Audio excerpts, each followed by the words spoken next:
Ladies and gentlemen, welcome to our Wednesday Lowy lunch for this week. For those of you I haven't met, and there wouldn't be many in this room, I'm Michael Wesley, the Executive Director of the Lowy Institute. India and China are what I have called in a recent book two continental-sized societies and economies. They are growing faster than any economy has ever grown in the history of the world, and they are doing it at approximately the same time. This is having a massive effect on the world, this is having a massive effect on Australia, and it will be an enduring effect. My colleague Rory Medcalf, who you'll hear more from today, has said, and I think without straying too far from accuracy, that the relationship between India and China will be the defining relationship of the 21st century, certainly the defining relationship in the Asian region in the 21st century. Both are growing quickly, both are struggling with problems of poverty as well as extremely fast growth. Both are competitors for resources and energy and market access. They also share an enduring, and I would call it a civilisational rivalry with each other. They fought a war in 1962 and have had suspicious relations ever since. So this is a very important relationship, this key pivotal bilateral relationship. Rory Medcalf is the director of our International Security Program here at the Lowy Institute. He's also a senior research fellow at the University of New South Wales. He is also our resident Indophile here at the Lowy Institute. Rory has served as an Australian diplomat in New Delhi. He has served as an intelligence analyst with the Office of National Assessments, and he's also been a journalist.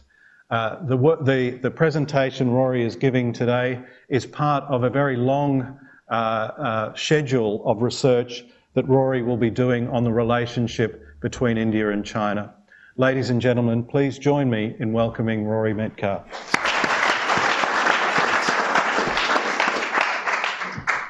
Thanks very much, Michael. I should up front, I guess, qualify one or two of those very complimentary remarks that Michael made. I guess I'm a special kind of Indophile for a start. I'm pretty aware of India's problems and shortcomings, and you'll hear a few of those in the presentation today. But one of the reasons I've wanted to focus a lot of work at Lowy here on India is that I think it's been understood, underdone, under-examined in Australia. That's beginning to change, and I think as that begins to change, I'll enjoy broadening my focus a little bit, which is one reason why I'm really glad to be working on India and China at the moment.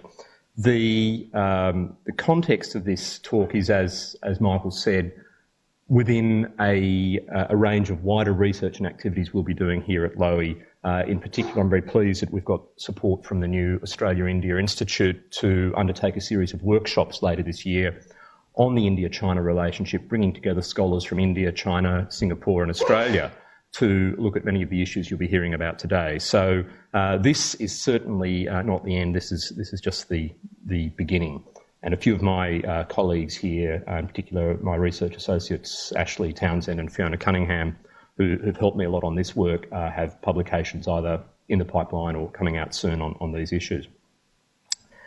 The novel Dragonfire, which most of you haven't read and I don't recommend it, a really awful novel by BBC journalist Humphrey Hawksley that appeared and faded about a decade ago, is about a nuclear war between India and China. I won't tell you who wins, I won't tell you how it ends, but it's not pretty. More recently, the book Monsoon by Robert Kaplan, the very well-known journalist, travel writer, and many would say strategic analyst, and I'll let you be the judge of that, argues that the rivalry between India and China in the maritime domain of the Indian Ocean is going to be the core strategic issue in years ahead, and that the United States will have a central role in mediating and managing this. managing this conflict. Again, a very dramatic thesis and one that seized the attention of policymakers and leaders, including in this country. The Economist last year had a very dramatic front page, which we'll come to in a moment, about the contest of the century. We might sort of start there.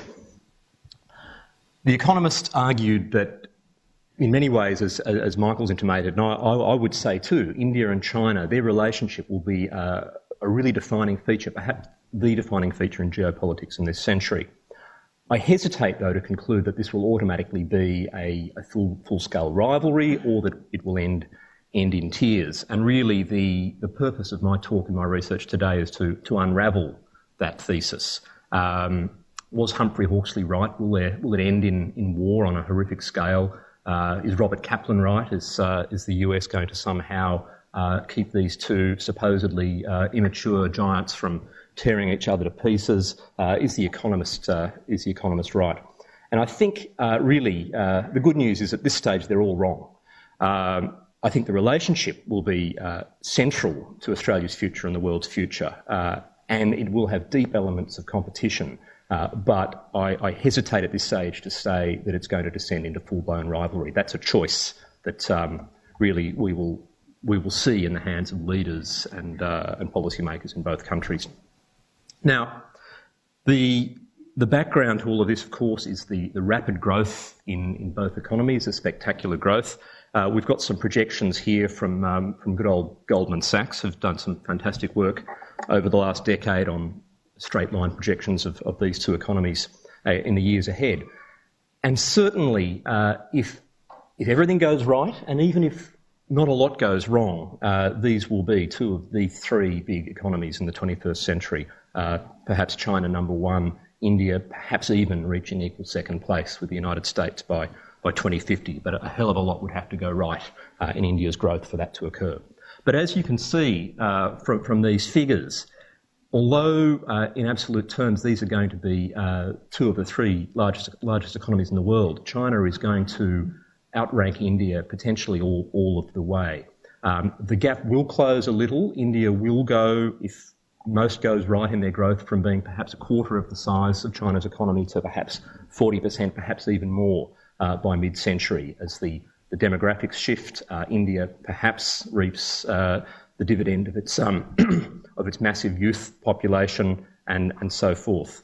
But even so, these are not going to be equals in that absolute sense of the word. Nonetheless, India is going to outstrip so many other economies, including Japan, including Russia, including other supposed great powers. So this translates, of course, into massive potential power. It also translates into massive interests, vulnerabilities and needs, and these are the factors that will drive the relationship. Of course, it translates in a strategic sense, and my work is primarily in the security domain. I warn the economists in the room. It translates into growing military spending, growing military budgets and military power.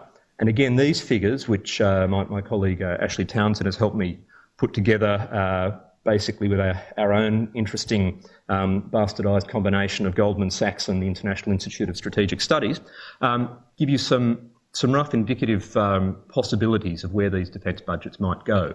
Now, we've got the United States in there for a bit of context and relativity, and this is, of course, only one of the many possible projections of China's defence spending. It could well be higher than this. It could well overtake the US sometime sooner than the sort of 2050 mark we're putting here. But it's very clear that India will be the third largest military power in the world. If you look at Japan flatlining there, for example, I mean, this is an extraordinary takeoff of the Indian from the Japanese defence budget, for example, and all of the others that we can think of, Russia, Europeans and so forth, will ultimately be somewhere between Japan and India on this chart. Again, China's going to vastly outweigh India, but rivals don't have to be perfectly symmetric for them to clash, and even for some surprising outcomes to emerge from that. So that's the future of military power that we have to be prepared for in the region. As far as their relations with one another are concerned, part of the good news, if you believe especially that prosperity equals peace, is that their economic relationship has taken off dramatically. In the last 20 years, its trade between these two countries has increased something like 200 to 400-fold, depending whose figures you believe. From the realm of perhaps $200 to $270 million in 1990, we're now talking of trade that is well above $60 billion a year US and could reach $100 billion, could reach even $120 billion within the next few years. The balance is in China's favour and looks like it will stay that way for a long time. But nonetheless, this is obviously of great mutual benefit to those countries and might help mitigate some of the rivalry we're talking about. At least that's part of the Chindia thesis that some experts have been postulating. I guess it's the Asian equivalent of Chimerica. In diplomacy too, we've seen some good news. The common interests of these two powers as rivaling powers with unparalleled needs in human history of development, of poverty alleviation and so on, have been working together. There's been some imperative for cooperation. And this is again from a very low base. As Michael and others have mentioned, there are still bitter memories, especially in India, of the border war that they fought in 1962. There's deep mistrust on many levels. But there's been a very pragmatic recognition that there are some areas of common interest. In the period following the Indian nuclear tests in 1998, when there was a real low point in the relationship, India had openly identified a potential China threat as its reason for these nuclear tests. There was a surprisingly quick return to reasonably good relations, even an upswing in relations. The Chinese began to, I think, recognise India's own potential. China had long underestimated India. That began to change. So we saw, for example, an increasing tempo of leadership visits. We saw finally, for the first time in 2003, direct flights between the two most populous countries in the world. Some obscure African airline was flying at sort of 2 o'clock in the morning between Delhi and Beijing, and this was considered a big breakthrough, and it was in the relationship. It's improved since then, thank goodness. So there was I wouldn't say it was a honeymoon period, but there was a period of potential lift of sort of gingerly reaching out to each other between these two countries. We've seen a few other manifestations of cooperation. As some of us well know, our current Foreign Minister and others, China and India work together in a very loose way to ensure that their positions obstructed what the rest of us, I guess, many of the rest of us saw as progress at the climate change talks in Copenhagen a couple of years ago. The multilateral forums that have sprung up around the region and the world are another venue of limited cooperation. The Indians and Chinese have either accepted or tolerated or occasionally claimed to have welcomed each other into some of these regional forums. India is now an observer in the Shanghai Cooperation Organisation that China really drives, and China is an observer in the South Asian Association for Regional Cooperation. So there's some mildly positive news there. There's a foreign ministers' dialogue between the Russians, the Indians and the Chinese that's been in existence for some years. And in energy, which is a central part of this story, the burgeoning energy needs of both countries, there was even a brief period of cooperation in 2005, 2006, a couple of joint bids on projects overseas at a time when I think some in both countries recognised that their desperate attempts to outbid each other were only going to cause mutual harm. But that was a very brief window, and we'll come to explaining that in a moment. On a military level, and you'll see some very happy, it seems, naval officers from both countries here. At the military level, there's been again some fairly minimal, but I guess welcome dialogue and attempts at CBMs, confidence-building measures in the strategic parlance, between the two countries in the last decade or so. And this began a bit earlier. I mean, the border, and we'll come to that shortly, the border has been an area of tension for decades. There have been careful CBMs on the border, massive numbers of patrols by both sides in the contested Himalayan border region. There are occasional meetings at an operational level to ensure that this doesn't flare into conflict. At a more senior level, we've had diplomatic dialogue between defence officials, defence ministers and so forth, gradually developing throughout the last decade. We've even seen the occasional counter-terrorist exercise, hand in hand, as it's very sweetly named, in the last few years on each other's soil. So again, a recognition of a common threat, it would seem. Port calls by each other's ships and so on. But this is really minimal stuff for the two largest countries in the world, neighbours with all sorts of unresolved tensions and future clashes of interest. It's a very thin veneer of cooperation, and we'll come to that shortly.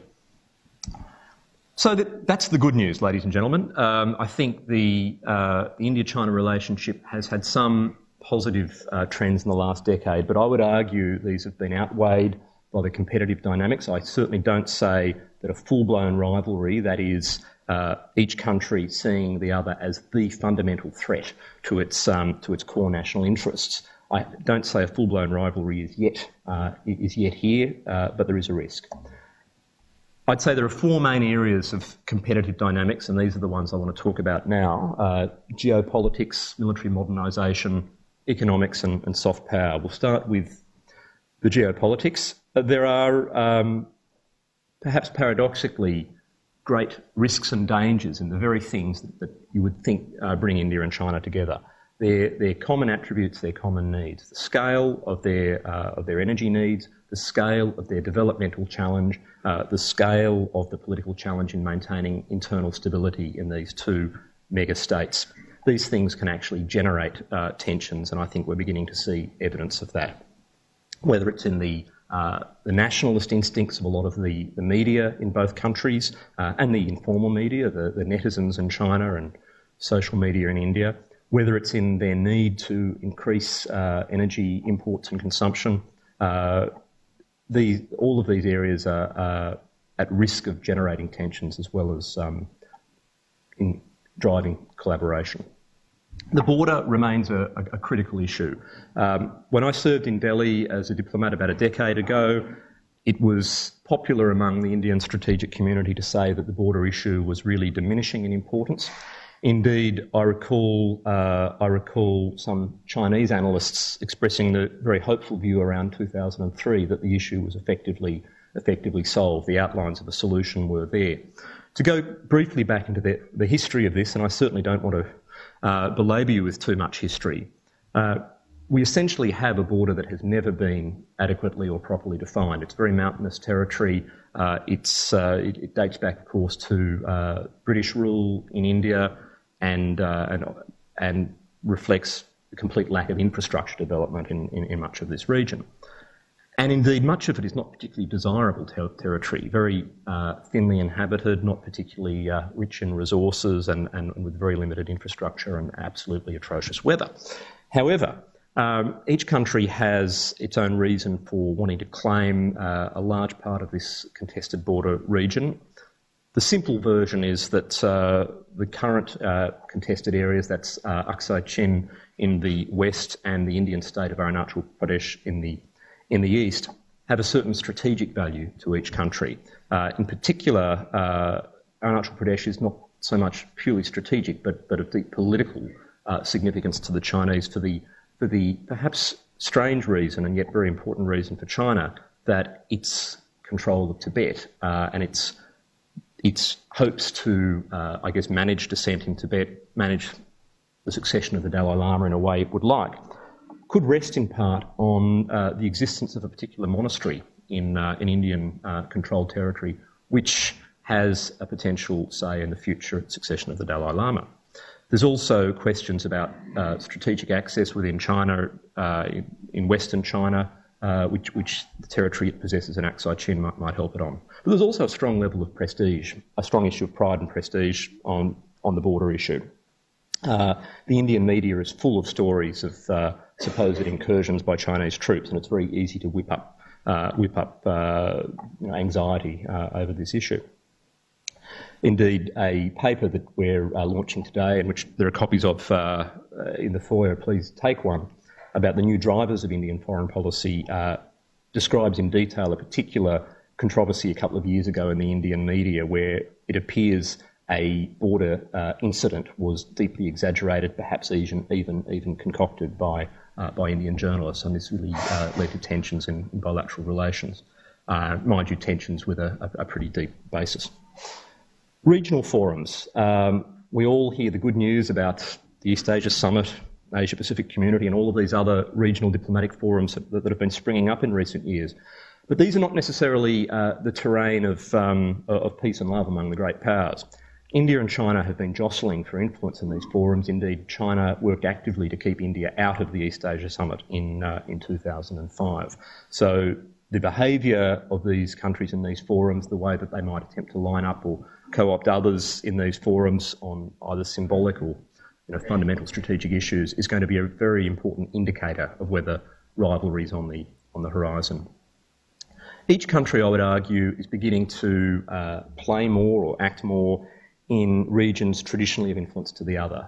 China in South Asia, it's obviously long had a relationship with Pakistan, for example, but increasingly in other parts of South Asia, Nepal, Bangladesh, Sri Lanka, indeed Afghanistan. In the Indian Ocean, we're seeing a much more active Chinese role. I'd hesitate to accept that this is a string of military bases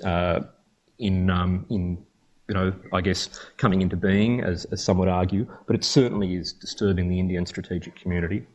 But likewise, India is becoming a more active player in East Asia, in the Pacific. Its energy needs tend to make it look west, but a lot of its economic and strategic needs are making, other economic and strategic needs, I should say, are making it look east. Its relations with Japan, with Southeast Asia, indeed with Australia, as they grow, China's going to perceive a degree of I wouldn't say threat, but a degree of concern over that. Indeed, there are some Indian analysts who claim that India should cultivate Vietnam as India's equivalent of Pakistan, a thorn in China's side. I don't see that on the horizon, but there's some of the ideas that are out there.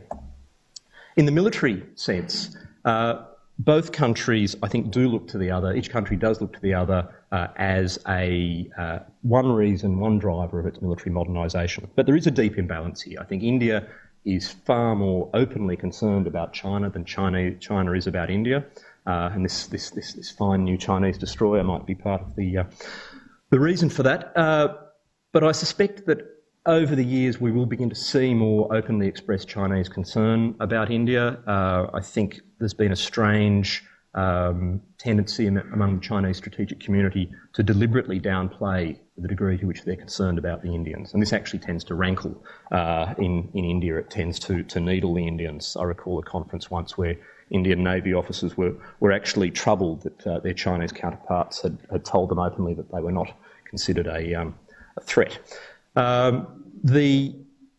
The military modernisation, the military competition shouldn't be exaggerated. I mean, China's focus remains very much on East Asia, and all of the incidents we saw last year, I think, reinforce that.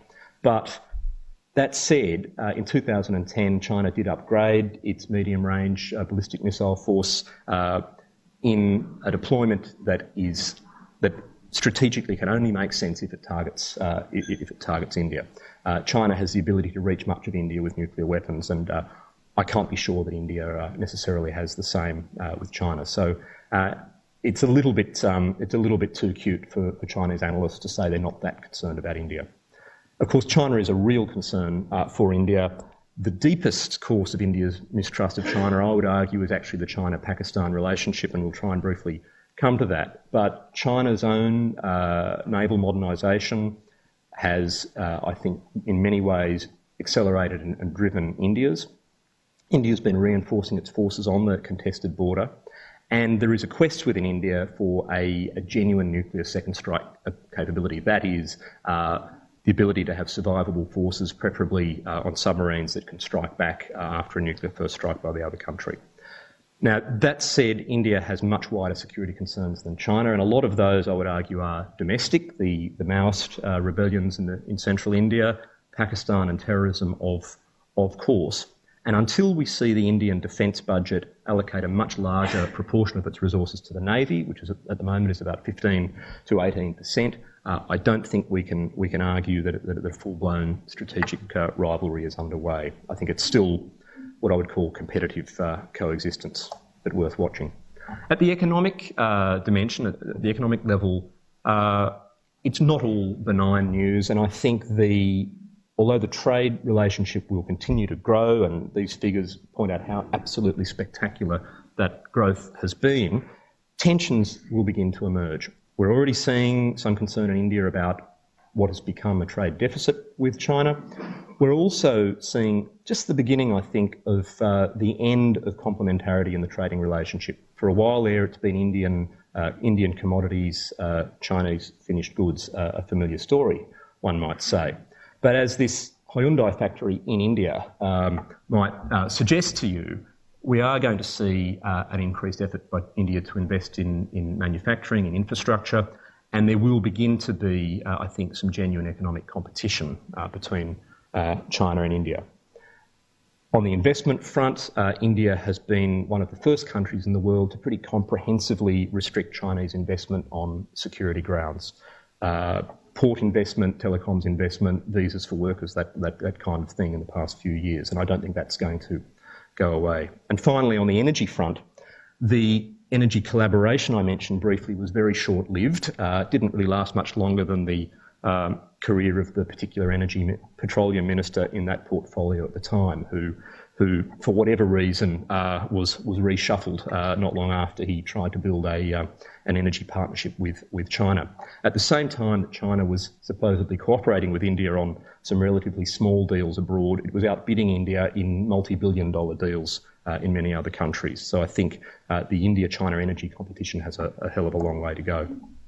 In soft power, the use of values and the qualities of a society or civilization to attract and to influence, there is a competition emerging. I hesitate to say that it's a direct bilateral competition because, as with all of these dimensions, there are other players, and obviously the United States is the biggest of those. But I do think there's beginning to be a contest of political models, political values, obviously Indian democracy, among other things, against the rather more authoritarian system in China, as well as the deeper civilizational currents. India is beginning to reclaim its Hindu and Buddhist links to Southeast Asia and East Asia, and we'll see this become, I think, a much more focused area of India's efforts in the years to come.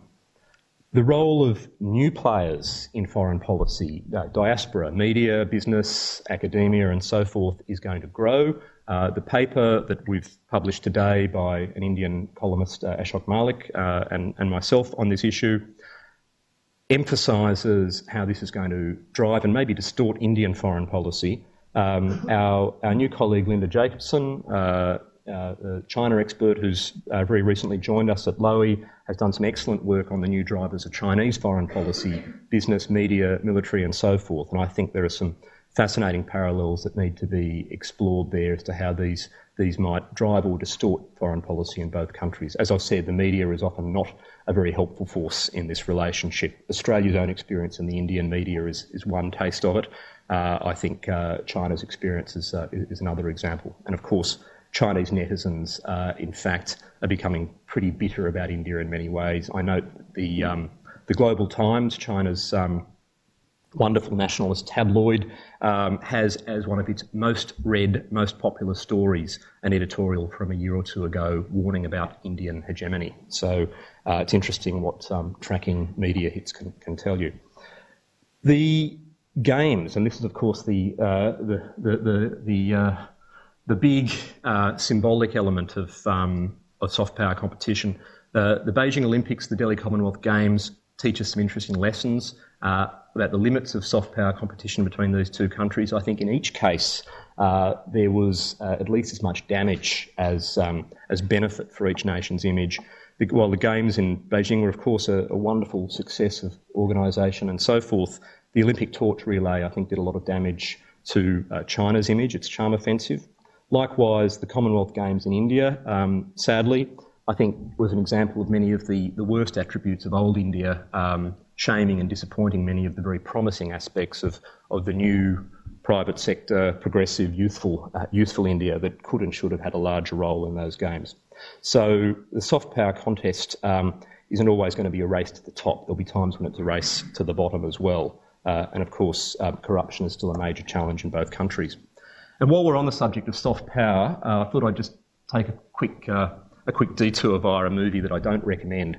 This is the only known example of a Sino-Indian movie collaboration about a fruit seller in Chandni Chowk, who is actually the reincarnation of a Chinese hero. I got through the first 30 minutes of it. I don't recommend it, and I think it does suggest that it's going to be very hard for these two powers to collaborate in the realm of soft power. Look, I'll conclude with a couple of ongoing challenges. I think there are really four big challenges that I see ahead in the relationship, or four big complications. I don't mean this as necessarily an insult to the US-India relationship, but it's added a new level of complexity to the relationship and certainly has raised a lot of concern in China. The story's simple. I don't need to repeat much of it here. The simplistic version, if you like, is that particularly under the Bush administration, the US reached out to and cultivated India as a major power, as a big strategic partner into this century. I think there are a lot of good reasons for that, not only to do with China. There's much else that was behind that, including common interests against terrorism, and we've seen events this week that reinforce that common interest. But this certainly put the frighteners, I think, into Beijing and helps explain why the brief rise in improvement in Sino-Indian relations really ended around 2005. The civilian nuclear deal between India and the US obviously was the crowning moment of that. Military exercises have been another big part of it. But there are limits to this. I don't think India is going to be a US ally as such anytime soon. We've just seen a massive contract, or a massive deal for what might have been US fighter jets knocked back by India. The Americans knocked out of the race and Europeans left in it. So clearly loyalty to the US is only so deep in India at the moment. There are mixed views about the US within India. That's the nature of democracy. India will, I think, continue to strike a real balancing act between its US partnership and its relationship with China and others. But certainly this relationship will add a lot to Chinese threat perceptions, even if there are plenty of good reasons we can talk about in the Q&A as to why there should be a US-India partnership. I think the Pakistan-China relationship, to me, is one of the really critical, troubling, complicating factors between China and India. And I probably do take a pretty India-centric view of this. I think the history of Chinese support for Pakistan, including in the military, nuclear and missile domains, and remember that the atomic bomb blueprint found in Libya not that many years ago that came via AQ Khan in Pakistan was a Chinese blueprint. That has deeply concerned the Indian security establishment. It's I think one of the most fundamental causes of their mistrust, and it will be very difficult ever to overcome that mistrust. This has enabled Pakistan to, I guess, keep India off balance in all sorts of ways, which we can talk about after the break, in the Q&A if you want. But in particular, India still has a fear of a two-front conflict. That briefly disappeared when China didn't support Pakistan in 1999 and 2002 in a couple of conflicts and confrontations with India. But with some recent diplomatic sort of signalling by China on visa issues, denying visas to, or at least issuing special visas to Indian military officers stationed in Kashmir, China seems to have signalled that it is taking sides in the Kashmir dispute. At the nuclear level, the good news is they're a long way from waging an arms race against one another, but there are deep dangers in that relationship. The biggest danger is what I call the danger of denial. Essentially, China does not acknowledge or respect India as a nuclear peer. Now, one may say that no one should be respected for having nuclear weapons, but if you are a civilisational nation of a billion plus and your neighbour has nuclear weapons and basically refuses to acknowledge that you have any legal right to possess them and therefore will not talk to you about the subject, one can understand why it might grate a little bit. It's worse than that because there is essentially no dialogue between the two most populous nations in the world, armed with the most dangerous weapons in the world, with a history of mistrust and all sorts of unresolved tensions. This is an unsustainable situation, and certainly 5, 10, 20 years from now, if this remains the case, I would be very alarmed. There's an interesting question to ask about whether we should welcome India acquiring nuclear-armed submarines so that it can balance the nuclear relationship with China, so that it can actually deter China. I probably tend to hew to the Indian point of view on that. I can understand why mutual deterrence would be a good thing, but that's obviously going to be a very contentious issue in the years ahead. The last couple of things I want to quickly touch on, we can explore this more shortly. The Indian Ocean, Robert Kaplan's favourite piece of geography at the moment, is certainly going to become a theatre of competition between these two powers. I'm not sure it's a full-blown rivalry yet. Energy is a major cause of this. China's dependence on oil imports, obviously, its belief that the US, perhaps India too, could essentially blockade it in a crisis. China has been cultivating all sorts of relationships around the region, popularly known as a string of pearls. But despite a lot of the stuff you read, these are far from being military bases at the moment, and there would have to be a real change in China's strategic policy and investment for this to shift to being military bases. But both countries are beginning to cultivate others, and India is beginning to pick up its side of this contest with quite effective relationships with basically every island state that starts with M in the Indian Ocean. What should we do about that? I think it'll be really interesting to explore in the years ahead whether countries like Australia can contribute to a regime of trust, accommodation, rules of the road in the Indian Ocean to help India-China relations not lead to confrontation or conflict. But I would warn that Australia's influence in this is going to be quite limited, and I don't realistically see us as some sort of broker.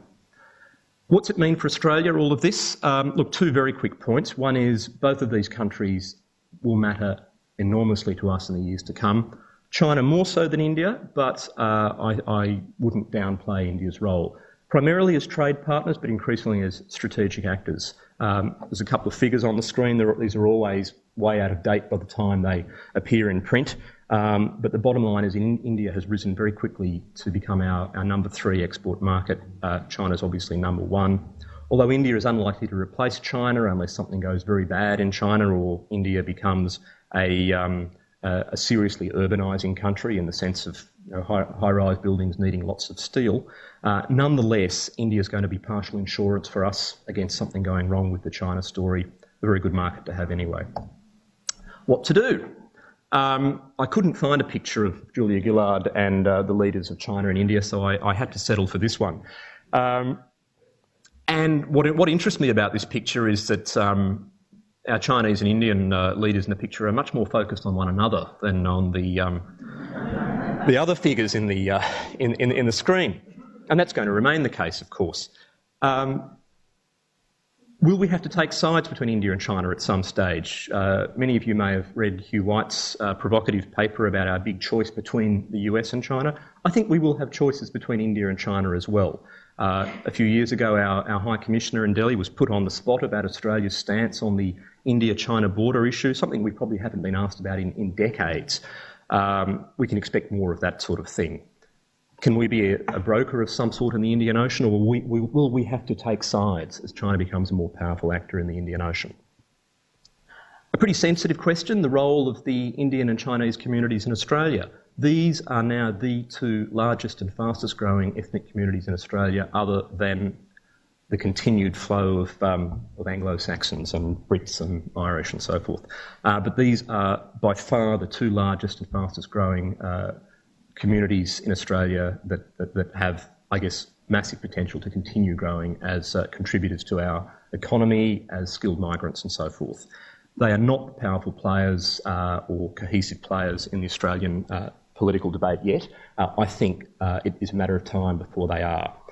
In the United States, the Indian community was an enormous influence in driving home the success of the India-US nuclear deal. It wouldn't have happened if the Indian community hadn't lobbied Democrats in Congress to support the deal. I think the day will come when we'll see some new dynamics like this in Australia. That's going to be a big challenge for Australian governments to deal with.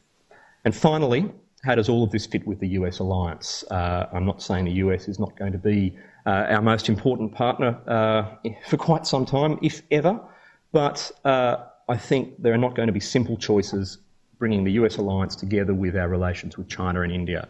The US-India relationship will generally be a good thing for Australia, but not always.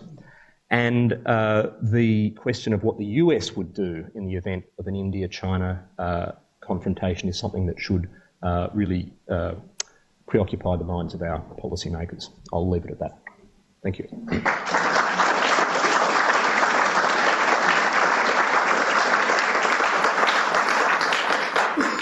A presentation is always enriched by the reference to Bollywood movies, so thank you. It's time for questions and answers. We have about 20 minutes now. I might get things rolling, Rory, by asking you whether you think the growing relationship between India and some other countries in our region, I'm thinking about Japan, I'm thinking about Vietnam, I'm thinking about Korea, might actually act to deepen the rivalry between China and India, whether India and China particularly want it or not. Yeah, look, I think that's an important question. There's obviously not room to cover all of these issues in a short presentation, and perhaps I should have thrown a bit more weight on that point.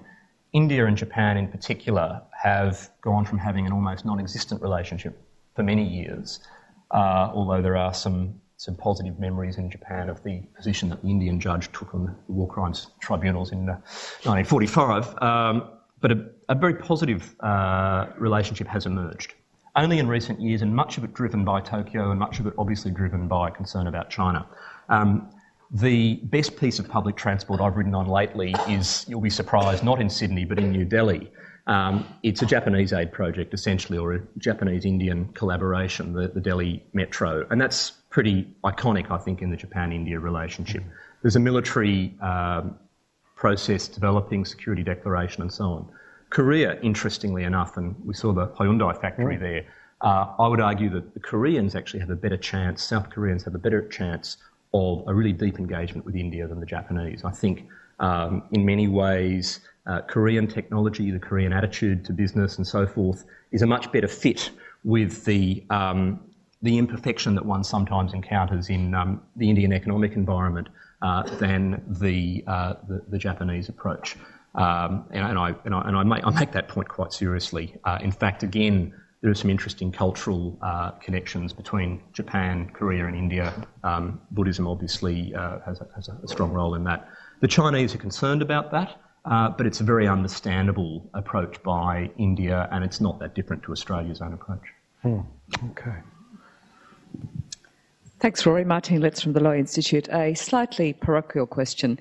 I was interested to see that you reported on the fact that the United States was eliminated as a tender for some important aircraft purchases by India when the deal between the Americans and the Indians on the nuclear question was first signed. There was some tangible evidence that American companies benefited considerably from the aura around that deal. Australia still has under consideration active and now inactive the sale of uranium to India. How quickly would we need to act now to get real benefit from a sale of uranium to India, given that it would appear that the American benefits may be somewhat limited if you take a longer view of this deal? And what does it tell us about any prospects we might have of they're actually getting something from the Indians in exchange for uranium sales? Thanks, Martine. There's a lot of questions in there, and I'll take a very long view in the answer because I think that's the only way to do it. Firstly, on the arms deal, India is essentially seeking to buy 120 plus fighter aircraft, $10 billion deal, massive deal. American companies have been, I think, surprisingly kicked out of the running last week. Some will say this is tangible evidence that the US-India nuclear deal, the whole US-India partnership, is not reaping the rewards for the US that the US had hoped it would. Now, I don't think the business was ever the primary driver of the Indo-US partnership or the deal. It's been a nice side effect, and there are a lot of deals, a lot of business outcomes that are emerging, a lot of other arms sales, not so much in the nuclear energy space. The US is already losing out there a bit to the Russians and French and others with perhaps a few less fastidious business practices on these issues.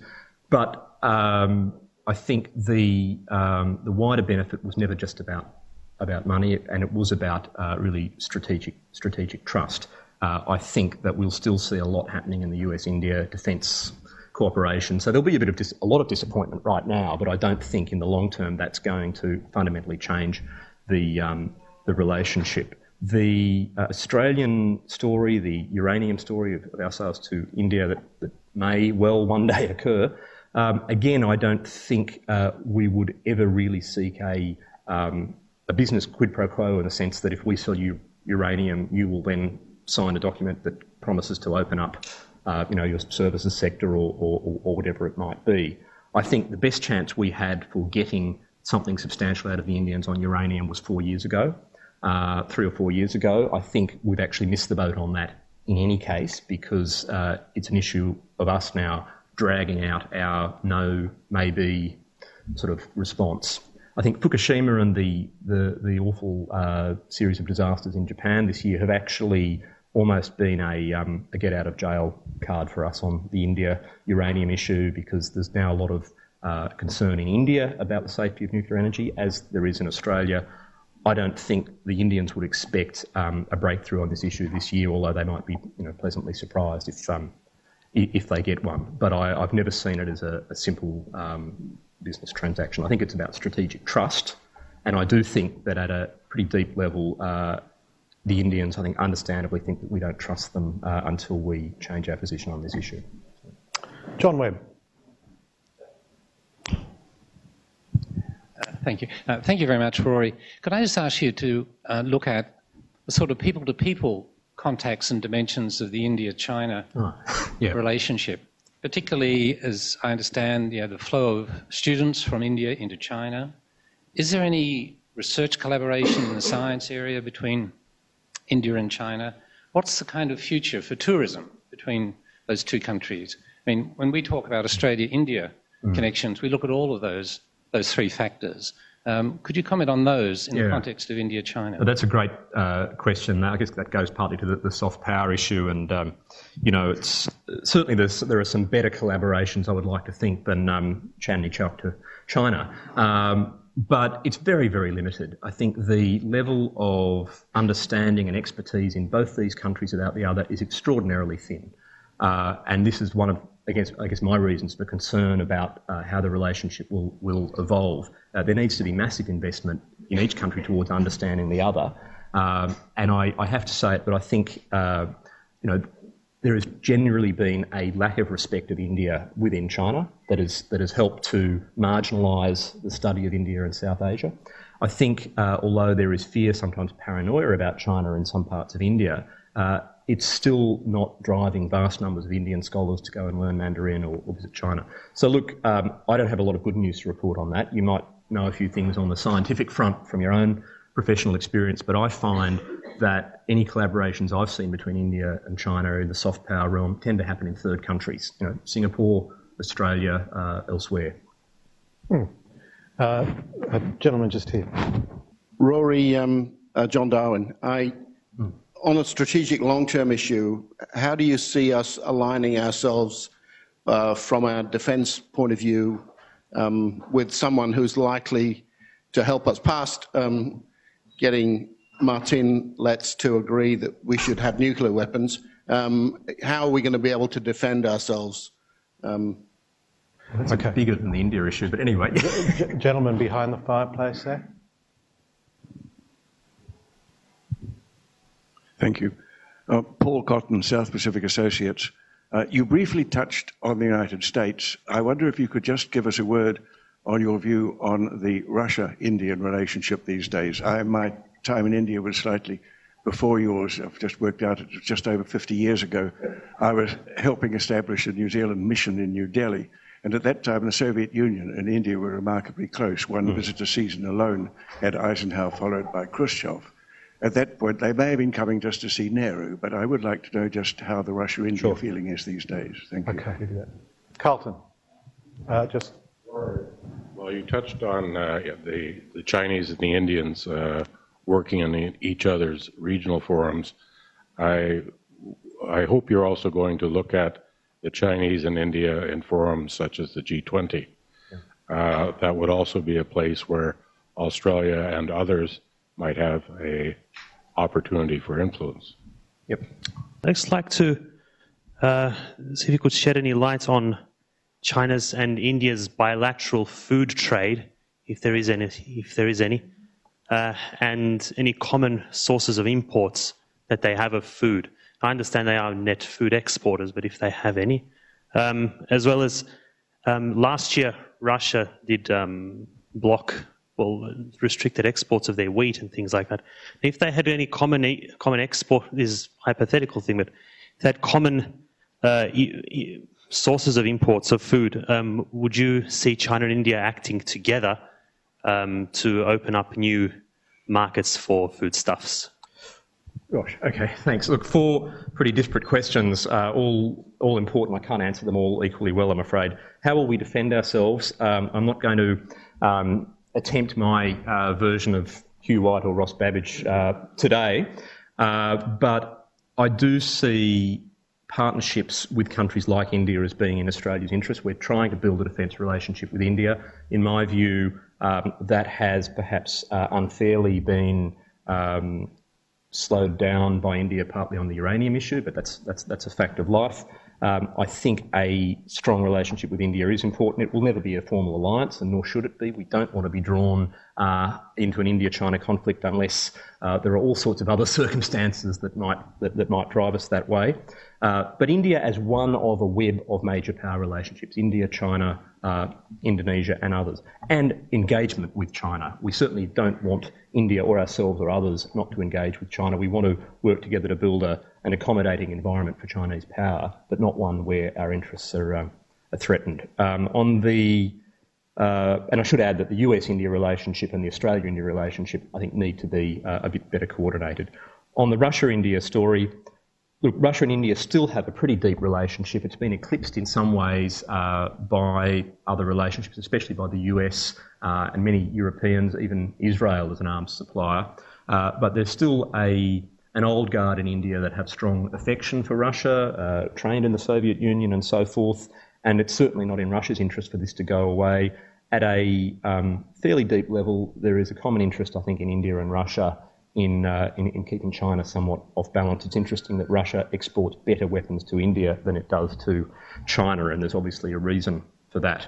At a global level, global forums, G20, UN and elsewhere, look, of course there's going to be moments of collaboration, moments of coordination. I can assure you that climate change will be for a very long time, I think, an area of loose cooperation between China and India, although if, for example, China leaps ahead of India in green technology, as I think we were hearing at Michael's book launch last night, that cooperation might be a bit more short-lived. But I don't see this as an area of sustained partnership or alignment. For a start, India's ultimate goal is to get in this field is to get on the UN Security Council as a permanent member, and China continues to be rather cautious in the way it expresses its support or otherwise for that. Until China unambiguously supports India as a member of the UN Security Council as a permanent member, I don't see a lot of real trust in multilateral forums between those two countries. I'm afraid that food trade is something I have very little knowledge about, and you've got me thinking. You've got a new question for my research to look into. All I would say is that India and China would both, I suspect, if times got tough, as they have, moved to restrict food exports. Food security is obviously very important for their political stability and development. But thanks for a new question to explore. Well, thank you, Rory. Ladies and gentlemen, so dedicated is Rory Medcalf to this research topic that he insisted that the military associate in his program, James Brown, take his honeymoon in the Andaman Islands, one of India's key naval bases in the Indian Ocean. Rory, thank you for a very clear, very systematic outline of this very complex relationship. You've certainly whetted all of our appetites for the research you're going to do in the years ahead. Ladies and gentlemen, please join me in thanking Rory Medcalf.